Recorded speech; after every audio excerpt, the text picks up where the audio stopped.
Salut à tous, aujourd'hui on se retrouve pour l'installation Ethernet à mon domicile.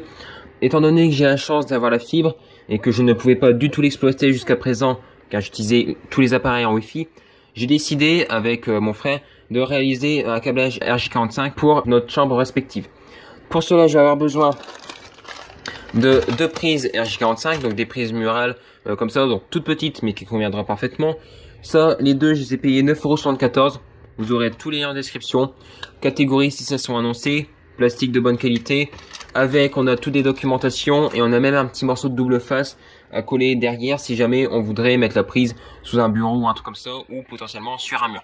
Donc ça c'est pas mal. Ensuite, je vais utiliser donc un switch Ethernet 5 ports gigabits de la marque TP-Link, un switch 16,79 €. Bon, j'ai acheté ça encore une fois sur Amazon. Bon, j'ai pas encore testé le switch, mais bon, d'après les avis, il a l'air très bon. Après, vous allez dire pourquoi je vais utiliser un switch et pourquoi je pars pas directement avec deux câbles de ma box. Parce que je ne fais pas ce que je veux chez moi. Mes parents ne veulent pas forcément faire des câbles partout en apparent, avoir des moulures, tous ces trucs-là. Donc, ce que j'ai trouvé comme solution, c'est que de ma box à une prise qui se trouve dans le salon, je vais utiliser ce câble-là. Ensuite, de la prise qui donne dans l'entrée où se situe mon tableau électrique, je vais repartir avec ce câble, donc transition toute trouvée. Ce câble qui est un câble de 50 mètres en catégorie 6, plus particulièrement 6 SFPT. Je sais pas si vous verrez bien avec la mise au point. C'est du très bon câble. J'ai payé ça 33,85 €. Assez cher, mais bon. Chaque paire est blindée et ensuite il y a encore un blindage tout autour. Bon, voilà. C'est du très bon, il n'y a pas de problème là-dessus. Par contre, vous aurez sûrement remarqué qu'il me manque un produit là. C'est bien, j'ai du câble, j'ai tout ça, mais bon. Au bout du câble, pour aller sur le switch, il faut bien mettre des connecteurs. Ce type de connecteur, il faut bien les mettre. Et ben là, c'est le gros problème que Amazon m'a fait, c'est qu'ils ont oublié de foutre ce produit dans mon colis. Donc, j'ai recommandé les fiches. Je vais commencer le câblage sans. Puis voilà, je vous les montrerai par la suite dans tous les cas. Donc, je commence tout ce qui est câblage et on se retrouve tout de suite. De retour sur l'ordinateur, littéralement 8 mois après la réalisation de l'installation. 8 mois, je sais, ça fait beaucoup. Mais bon, pour vous expliquer ça brièvement, pourquoi autant de temps entre la réalisation du câblage ainsi que la vidéo que vous voyez là actuellement, c'est tout simplement parce que j'avais la flemme. Je ne vais pas y aller par quatre chemins, je vais vous dire ça sincèrement. J'avais la flemme de réaliser cette vidéo parce qu'elle me demandait plus de travail qu'une vidéo en temps normal. Là, cette vidéo-là, il fallait, bon, déjà que je réalise le câblage. Et en plus, si je devais filmer en même temps de réaliser le câblage, cela était totalement impossible. Et surtout, cela ne me paraissait pas très intéressant de vous faire 20-30 séquences de 30 secondes à chaque fois. Je préfère largement vous montrer des photos de l'installation. Étant donné que je fais quand même cette vidéo 8 mois après, j'ai un certain recul sur l'installation et sur les différents problèmes que j'ai pu avoir. Ce qui me permettra tout simplement de vous donner les meilleurs conseils possibles pour régler ces fameux problèmes en quelque sorte, si je peux me permettre de parler comme ça. Bon, pour commencer, j'ai mis déjà à l'écran là une petite image que j'ai trouvée sur Google. C'est une image qui vient de Legrand, je crois, ou un truc comme ça. Bon, c'est juste pour vous expliquer un petit peu quelle peut être l'utilité d'un réseau filaire. Comme vous pouvez le constater à l'image, là on est sur une installation fibre à 1 gigabit par seconde que dispose cette habitation. Moi j'ai également un abonnement fibre 1 gigabit, vous verrez à la fin, je ferai un petit speed test pour vous montrer un petit peu la qualité du réseau que j'ai. Là pour revenir sur le petit schéma, on a un réseau 1 gigabit et en box, donc en Wi-Fi tout ça, en sachant qu'à l'heure actuelle, tout le monde utilise le Wi-Fi. Moi personnellement je l'utilise énormément. Chez moi j'ai une quinzaine d'appareils qui est connectés en Wi-Fi. On peut pas dire le Wi-Fi est une excellente invention. Ça nous permet de se déplacer n'importe où chez soi, dans n'importe quelle pièce, même parfois à l'extérieur de son habitation, tout en restant connecté à Internet. Donc c'est une excellente invention. Mais le problème, c'est qu'à l'heure actuelle, la quasi-totalité des box ainsi que des routeurs Wi-Fi ou tout autre appareil fabriquant un point d'accès Wi-Fi utilisent des normes Wi-Fi assez anciennes. Bon, assez ancienne, tout est relatif, ça date pas d'il y a 10 ans, je tiens à rassurer quand même. Mais bon, ces normes ne sont pas faites pour des hauts débits. Ces normes étaient principalement conçues pour des réseaux ADSL, où on avait des débits ADSL, bon, une centaine de mégabits seconde, c'était déjà un très bon réseau. Après, je suppose qu'on pouvait largement avoir plus. Moi, personnellement, en réseau ADSL, j'avais au maximum 4 mégabits seconde. À l'heure d'aujourd'hui, il y a aussi certaines box et certains routeurs Wi-Fi ou tout autre appareil fabricant un point d'accès Wi-Fi, propose des nouvelles technologies Wi-Fi, comme le Wi-Fi 6, qui permet d'avoir des débits bien plus importants. Mais bon, là, comme vous pourrez le constater sur le schéma, on a quand même sur des box la généralité du temps. Quand on est dans la même pièce de la box, à peu près à la même hauteur, tout ça, l'appareil bien orienté sur la box, on peut espérer avoir au grand maximum 400 mégabits seconde. C'est comme ça avec la majorité des Wi-Fi à l'heure actuelle. Et dès qu'on change de pièce, ça dégringole tout de suite. Vous verrez aussi à la fin, j'ai fait un petit speed test aussi en Wi-Fi. Mais bon, là, c'est pas utile. Avoir 400 mégabits seulement en Wi-Fi, alors qu'on peut potentiellement avoir 1 gigabit, c'est complètement contradictoire. D'où l'utilité d'avoir un réseau filaire. Pour continuer, j'ai réalisé un petit plan de mon habitation. Alors, il n'y a pas toutes les pièces, c'est pas parfaitement à l'échelle, mais c'est juste pour que vous ayez une base sur un petit peu comment est réalisé le câblage. Comme ça, au moins, ce sera beaucoup plus simple par la suite pour vous comprendre où passe chaque câble et voir un petit peu plus en détail l'installation, comment ça passe, tout ça. Bon, je détaille pas plus longtemps. Sinon, pour expliquer brièvement aussi le plan, donc toutes les pièces qui sont en blanche, c'est à l'étage. Là, ici, c'est la chambre de mon petit frère. Là, ici, c'est ma chambre avec, dans mon placard, hein, il y a mon atelier, bon, voilà. Après, ici, bon, il y a un petit placard sur le palier, peu importe. Et ici, là, c'est mon palier. Là, ici, ma cage d'escalier, bon, c'est pas exactement comme ça en pratique, mais c'est juste pour vous représenter ça rapidement. Et ici, là, j'ai mon tableau électrique. En sachant que toutes les pièces qui sont, alors, toutes les parties qui sont en jaune, jaune blanc cassé, je sais pas comment on pourrait appeler cette couleur, c'est au rez-de-chaussée. Hein. Voilà. Comme ça, vous voyez là où il y a ma souris actuellement, c'est le rez-de-chaussée. En sachant aussi que en dessous de ma chambre, tout ça, et un peu du palier, il y a mon salon salle à manger. Avec la box qui se trouve à peu près à ce niveau-là. Une prise RJ45 dans le mur qui se trouve aussi à peu près à ce niveau-ci. Cette prise RJ45 est reliée au switch qui est dans mon tableau électrique qui est juste là, dans le petit carré qui dépasse. Et ensuite, de ce switch, j'ai 2 fils qui repartent. Alors, je vais représenter qu'un seul pour que ce soit plus simple. 2 fils qui repartent ici. En sachant que ces 2 fils passent dans un premier caisson qui se trouve dans mon entrée. Alors, entrée qui continue ici au passage. Hein. Ici, il y a des murs en dessous. Je vous présente ça rapidement. Un premier caisson à ce niveau-ci où dedans, il y a juste une ventilation d'air chaud qui vient de ma cheminée. Et un deuxième caisson à ce niveau-là, plus dans la partie escalier, on va dire en quelque sorte, où dedans, il y a juste le tuyau d'amener d'air chaud. J'ai profité des caissons pour pouvoir faire passer les fils. Et ensuite, les 2 fils, chacun va dans une direction. Un premier va dans mon atelier, ici présent, donc passe dans le placard, dans le palier. Et un second passe là derrière du lambris dans ma cage d'escalier. Et ensuite passe derrière des plaintes dans la chambre de mon petit frère pour aller à son PC. Voilà pour vous présenter rapidement un petit peu l'installation. J'étais pas plus longtemps. On commence tout de suite avec la prise dans ma salle à manger. Donc voici un petit peu la prise. Alors là, c'est la prise une fois le câblage fini. Hein. J'ai pas fait avec le câblage, mais pour vous montrer un petit peu à quoi ça ressemble un peu à ça. En sachant que là, c'est une prise Legrand, comme vous pourrez le voir, c'est une prise Legrand. Mais là, c'est une marque Leroy Merlin. Je sais plus exactement c'est quoi la marque, mais c'est Luxman ou un truc comme ça. Je sais plus, Luxman ou je sais pas trop comment ça se prononce. Mais à certains trucs de ce type-là, c'est une marque Leroy Merlin. Pour ceux qui voient un petit peu ce que je veux dire. Et en fait, j'ai déjà eu un énorme problème sur cette prise, sur le premier point de câblage. Ça peut paraître con, mais c'est un truc à souligner. C'est qu'en fait, sur cette prise-là, c'est une prise catégorie 6 qui a un blindage. Et ce blindage, comme vous pourrez le voir, il est là. En fait, la séparation ici, en fait, ça s'ouvre. Il y a une articulation à ce niveau-là dans le bas, il y a une articulation. Et ça s'ouvre ici en deux. Et il y a le petit clip métallique qui est juste là ici. Hein, je sais pas si vous verrez. Bon, avec le rouge, vous voyez plus trop. Mais le petit clip métallique ici pour fermer le blindage. La partie ici à verticale avec la jonction, c'est cette partie-là. C'est ici en quelque sorte. Et la charnière, elle est ici. Elle est juste là.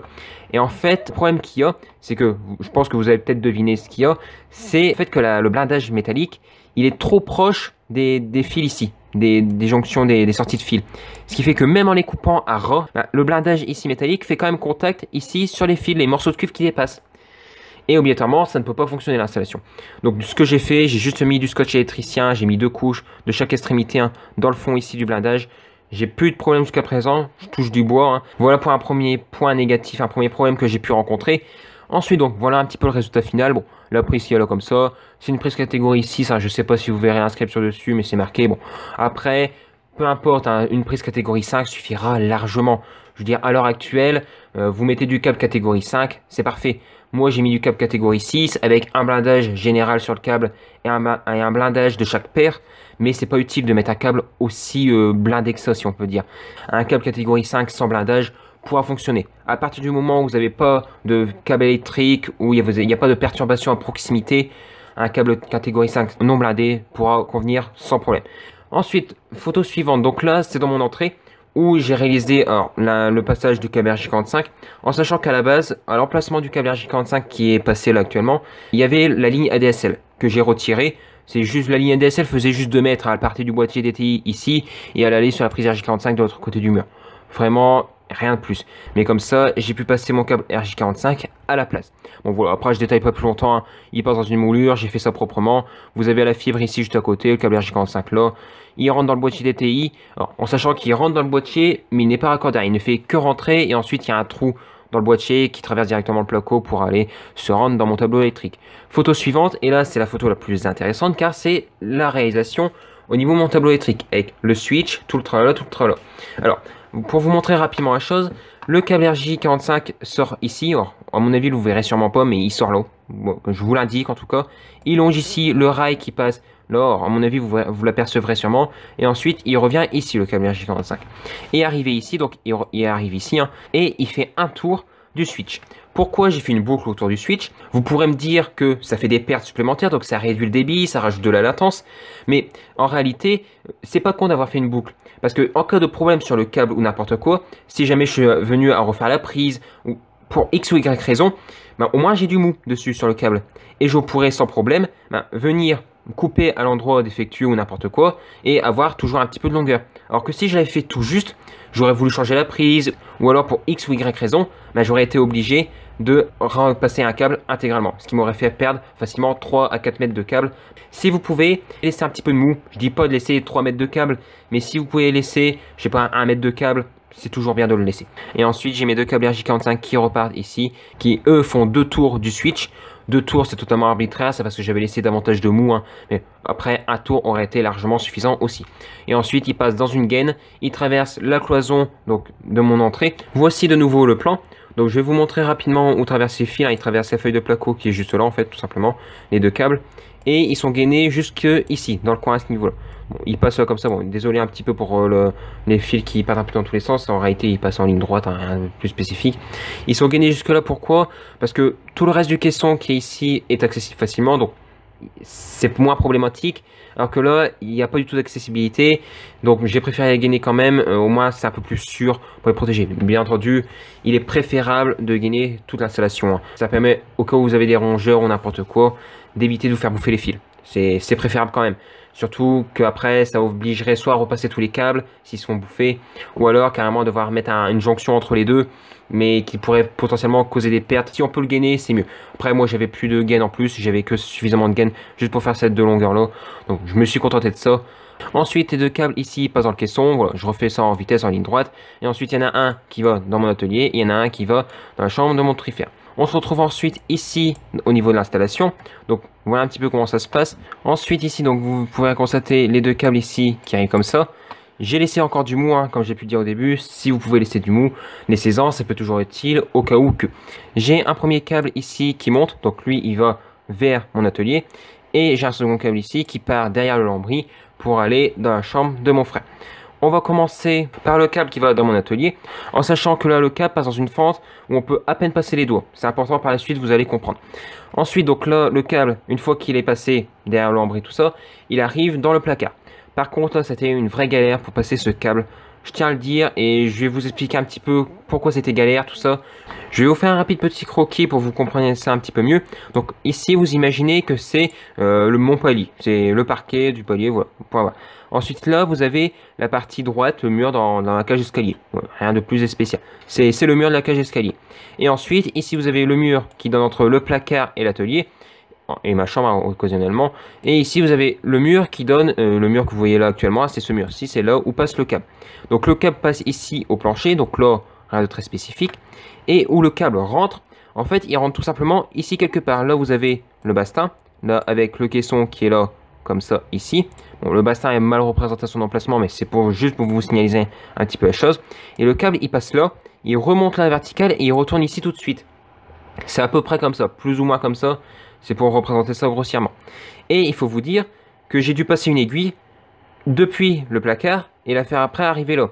Sauf que vous imaginez bien que passer une aiguille et la faire quasiment tourner à 90 degrés tout de suite pour qu'elle redescende à la verticale et qu'elle passe dans la petite fente qui fait 5 cm, on peut à peine passer ses doigts, c'était une vraie galère. j'ai quand même réussi à la faire passer avec pas mal de ruses, comme par exemple utiliser une aiguille en fer et utiliser un aimant au néodyme au bout d'une tige filetée. C'est du MacGyver, mais ça a fonctionné. Ça m'a permis de récupérer l'aiguille et ensuite de pouvoir attacher le câble et pouvoir le tirer depuis le caisson. Après, bien entendu, ici j'ai dû percer parce qu'il y a un placo, tout ça, il y a un rail, j'ai dû percer.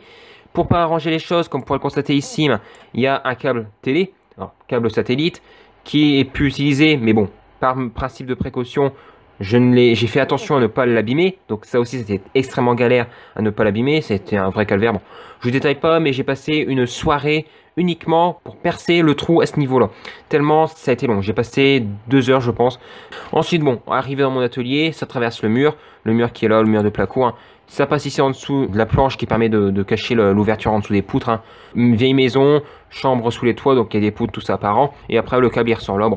Après, j'ai pas d'autres photos, de toute manière, ça me semble pas pertinent de vous montrer plus de photos, étant donné qu'il n'y a rien d'autre. J'ai juste la prise qui est posée à l'arrache comme ça dans mon atelier, parce que j'ai encore rien installé, j'ai pas encore collé au mur, tout ça, c'est en attente d'être fait. Je ferai ça par la suite, mais bon, voilà un petit peu au niveau de l'installation dans mon atelier pour bénéficier du très haut débit. Ensuite, au niveau de la chambre de mon frère, donc on repart sur la photo initiale où les deux câbles arrivent et se séparent ensuite. Donc le câble dans la chambre de mon frère, lui, passe derrière le lambris. Ensuite, on continue sur la photo suivante. Donc là, c'est de l'autre côté de ma cage d'escalier, hein, pour ceux qui se souviennent un petit peu des schémas du petit croquis de mon habitation. C'est de l'autre côté, c'est à l'opposé. Il y a quoi? Il y a l'histoire de 3 mètres, même pas à ce niveau-là. Comme vous pouvez constater, donc le câble arrive par le bas. Pourquoi il arrive par le bas? Parce qu'il est à peu près 40 cm plus bas. Au niveau de où il passe, si je vous montre un petit peu, là le câble il passe ici, il a tendance un petit peu à descendre derrière le lambris parce qu'il est maintenu par rien. Et si vous vous souvenez un petit peu du câble télé, en quelque sorte, du câble satellite, il passe 20 cm plus haut, là-bas au-dessus. Donc là vous vous retrouvez ici, hein, à ce niveau-là, donc à peu près 40 cm plus bas, il remonte. Il passe ici dans un trou que j'ai aussi percé, directement depuis la chambre de mon frère. C'était beaucoup plus simple que de le percer là directement depuis la cage d'escalier. C'était pas du tout pratique. Beaucoup plus simple de passer directement depuis la chambre de mon frère. Et ensuite j'enfilais le câble. Là aussi rien de très spécifique au niveau de l'installation. C'était relativement simple. Bon après il faut percer du rail, hein. C'est du métal. Voilà, il faut percer gros en plus. C'est pas ultra évident parce qu'en plus il faut percer vraiment dans le coin du rail pour vraiment faire passer le câble dans le coin. Bon après on y arrive facilement. C'est pas sincèrement. Le passage du câble dans la chambre de mon frère, ça a été la partie la plus simple, un jeu d'enfant. Comparé au passage pour ma chambre, ça a été la partie la plus galère. Je suis franc avec vous, ça a été la partie la plus galère. Là, c'est juste du perçage de mur, rien de très spécifique. Ensuite, ici, nous avons le câble donc, qui sort directement depuis le mur, hein. Bon, j'ai dû décoller la plainte un petit peu salement pour pouvoir la mettre parce qu'elle n'était pas clipsée, elle était collée à ce niveau-là pour pouvoir faire passer le câble derrière, enfin, en dessous de la plainte plus particulièrement. Mais bon, ça a été quand même. Au niveau du perçage, bon, ça n'a pas été ultra facile, hein, comme j'ai pu le dire. C'est vraiment dans le coin, donc c'est pas ultra évident. Mais avec un petit peu de ruse et à force, surtout à force, on y arrive. On y arrive. Comme j'ai dit, hein, ça n'a pas été l'endroit le plus compliqué pour passer le câble. Ensuite, à peu près 1,50 m plus loin, donc il rencontre une première poutre, hein, lui aussi. J'ai dû faire passer le câble autour de la poutre. Et par contre, j'ai fait un truc qu'il ne faut surtout pas faire. C'est qu'ici, comme vous pourrez le voir, j'ai croqué le câble. Je ne sais pas si vous le verrez bien à l'image, mais le câble est croqué. Et ça, faut éviter absolument. Si vous le croquez une fois, encore, c'est pas ultra grave, on va dire. Parce que après, il bouge plus. Mais par contre, si il est croqué et qu'après, vous avez tendance à le manipuler un petit peu, le cuivre a eu un point de faiblesse et obligatoirement, il peut casser, il peut devenir cassant. Donc ça, c'est aussi un truc à prendre en compte, je tenais à le préciser. Faites super gaffe, évitez de croquer les câbles, essayez de faire des boucles à peu près correctes pour éviter de trop faire souffrir lame de cuivre et pour potentiellement provoquer une casse de l'un des fils ou de l'une des paires qui rendrait totalement obsolète votre câble RJ45, donc l'installation que vous avez réalisée.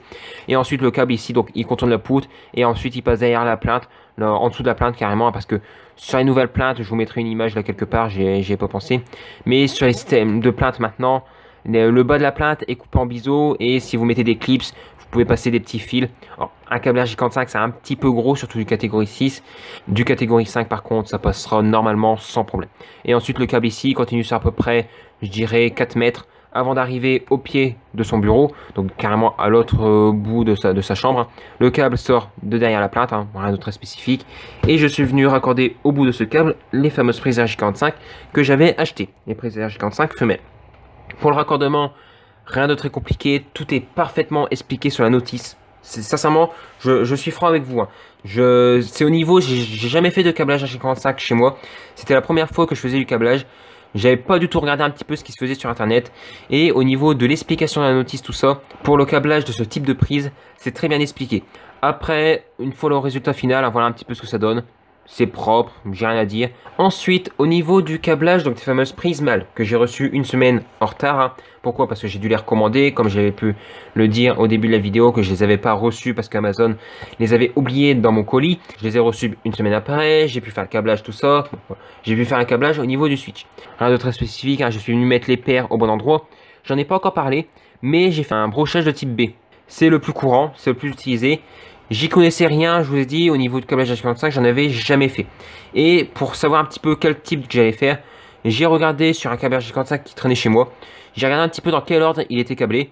Il était câblé en type B, donc j'ai câblé en type B. C'est bête, hein, mais voilà, j'ai pas voulu prendre de risque, j'ai pas voulu faire n'importe comment.